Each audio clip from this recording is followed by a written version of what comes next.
Hello again, it's Noob, and I've wanted to try these tools out for the longest of time. I just hadn't got round to it, so I was on AliExpress, not a sponsor, the other day, and I saw these for about £12.50, which is around that 14-15 US dollars mark, and I thought, why not? Why not have a go? But what are they? Well, they are Dimple lock. I'd like to say bump keys, but they're like self-returning bump keys. So you can see here that you have two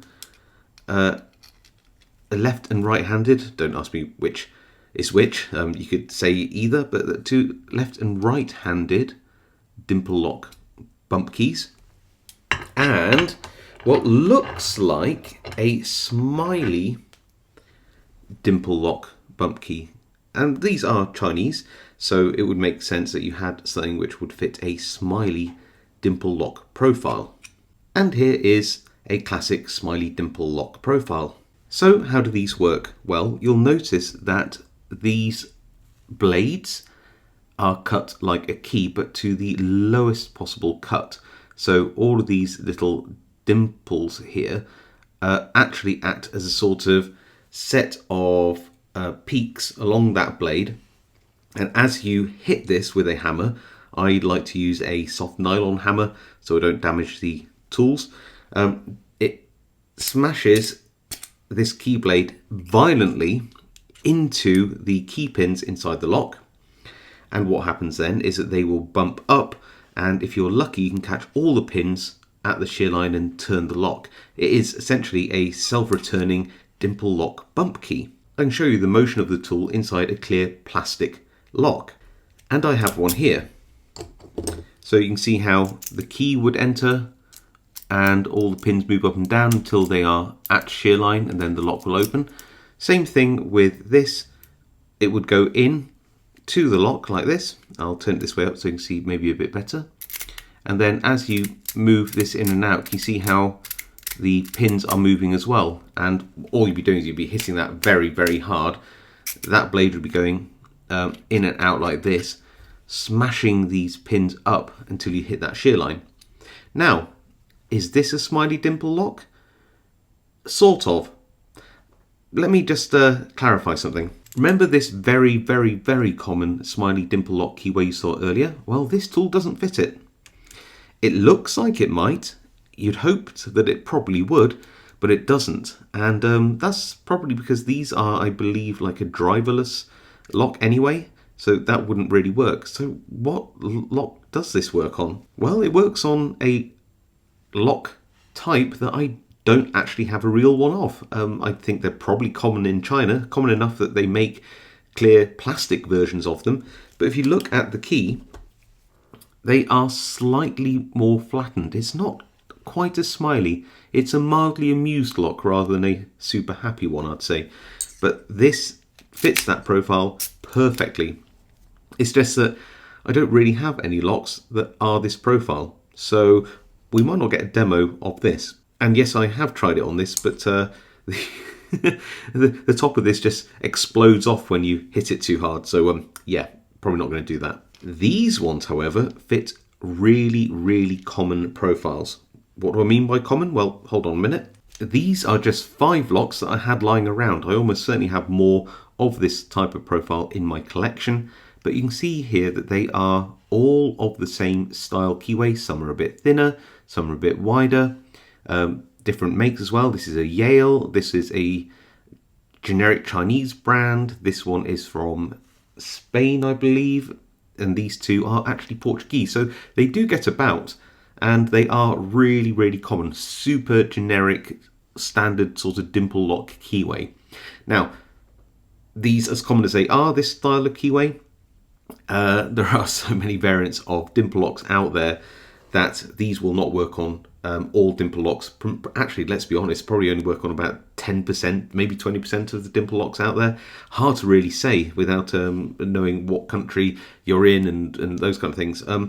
But yeah, these are a common enough keyway that I actually could just grab like 5 different ones from my collection with relative ease.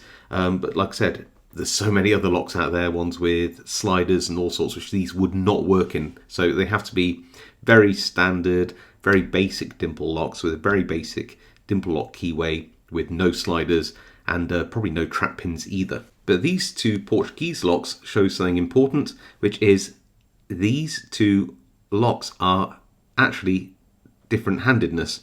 So if I took, say, one of these, trying not to get these to rattle around,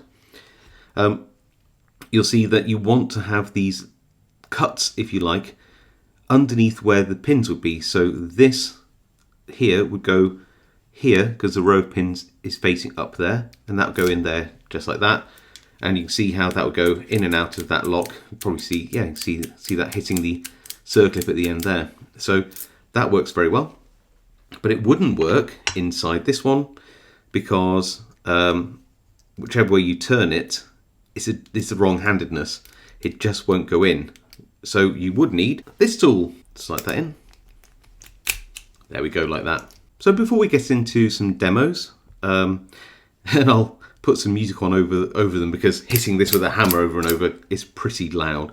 But yeah, what are these made of? Well, it looks like they're made of brass, but when I opened the box up, this bag was inside, and that to me looks like rust. And I've got some magnets, and sure enough, all of this is magnetic. So whatever is covering this, probably some brass of some kind, the whole thing is probably some kind of like iron type metal, pot metal. They do seem to be well constructed though, and quite well finished, but I would probably just keep them with a little bit of machine oil on to make sure that you don't get and keep them in a dry place so you don't get some corrosion. But they do seem to be made pretty well for, let's be honest, not very much money. These are less than £5 per tool. Now you notice I'm playing around with this and lots of things unscrew. This is just a head. It doesn't really do anything. It can screw on and off. I suppose that if you somehow damage it, you can just use something else that screws on. And this is just a way to tighten the thing together. So you tighten this bit down like that, and then you'd sort of lock it in with this. It doesn't lock in particularly well. This side, however, means that you can shorten or lengthen the blade. And that can matter.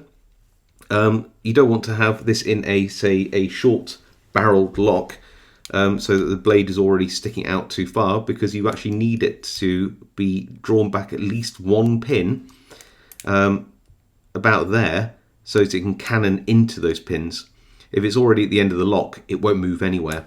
So this is pretty important. What I'd suggest is you put it in quite far and then you withdraw it out by about 1 pin's worth. So put it all the way in this, draw it out 1 pin's worth so it has enough room.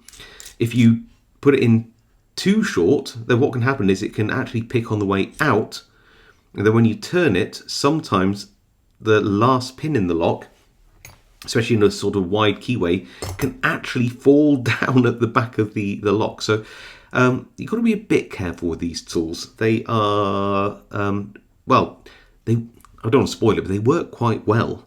But they do come with some caveats that you need to know what you're doing, and you do risk potentially damaging a lock if you use them wrongly, if you don't know what you're doing. And even then, if you did know what you're doing, as I'll show you a bit later, you can still do some damage to your locks. Anyway, I have a bunch of compatible locks, so let's go hit them all with a hammer. Well, with a tool in, of course.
So there you go.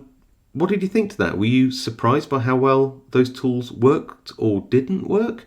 I have to say I was pleasantly surprised when I was doing these locks. The Yale has some spool pins in. These ones are all standard.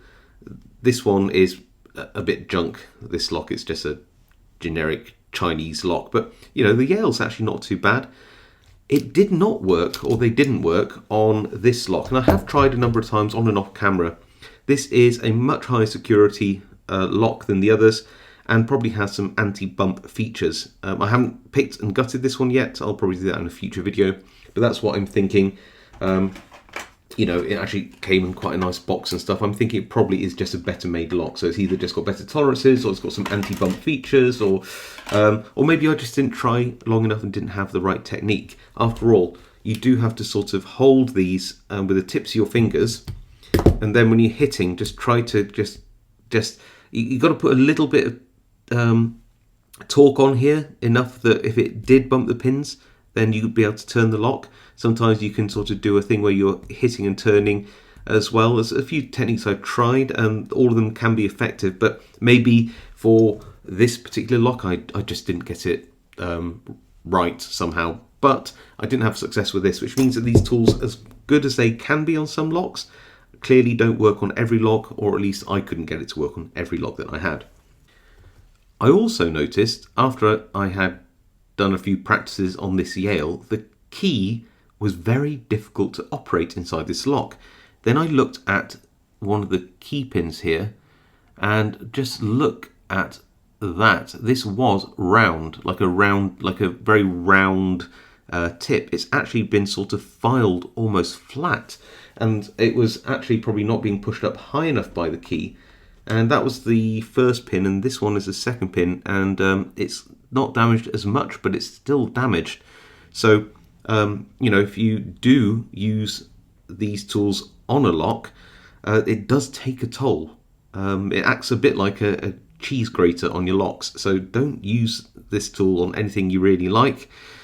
I suppose if you were a professional and this was a good quick way in, you might get away with it just like one time, but it's not a repeat use tool, I wouldn't say. You know, you don't either have to replace the pins or the lock. It really does do significant damage to the pins, especially if you're just playing around with the tools like I was, and, you know, bumping a load of the locks. Lord knows what's going on inside of these, but luckily they're not particularly expensive locks. So, and the keys do work in these still, so I probably got away with it. This one though, I had to replace a couple of pins. Luckily I had some spares that worked, so that's all right. But you know, it just shows that lockpicking sometimes can definitely risk damaging some locks.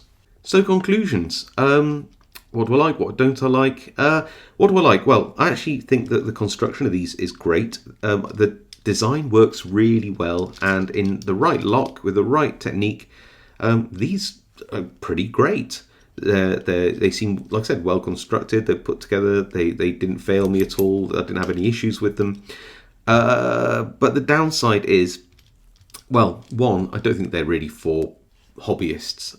If you're a hobbyist, you probably collect locks, you look after your locks, and these, as fun as they are, they, by the nature of how they work, you know, using them once or twice a lock, probably okay. But after that, you know, you could be doing some significant damage to the key pins, and you're not really learning a lot about lock picking by using these tools. As fun as they are, and again, I've said it in other videos, I'm a bit of a magpie. I like to collect all sorts of tools just for fun and for demos and things like that. If you're the same as me, I completely understand. But if you just want to get into lock picking as a hobby, I don't think even for this money it's really a worthwhile investment. If you're a professional, you probably have other ways to get into locks, including EPGs, electric pick guns and stuff like that. That being said, these are pretty good fun, and if you come across these locks lots and they're very effective, I think for the money it wouldn't necessarily hurt to have a set. I would be very interested to know if any locksmiths out there, some professionals, whether you've ever used these, whether you would recommend the use of these. Obviously locksmithing isn't my forte. It's not something I you know, I've been involved in, so I'll just be really appreciative if any locksmiths out there would give their opinion on these tools. Would you have these for this price? But yeah, they certainly work. They are fun to use. They will damage your locks if you use them more than a couple of times. So just go careful.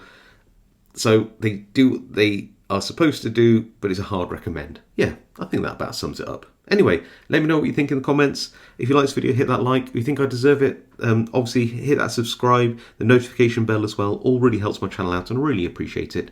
Otherwise, stay safe, happy picking, and I'll see you all next time.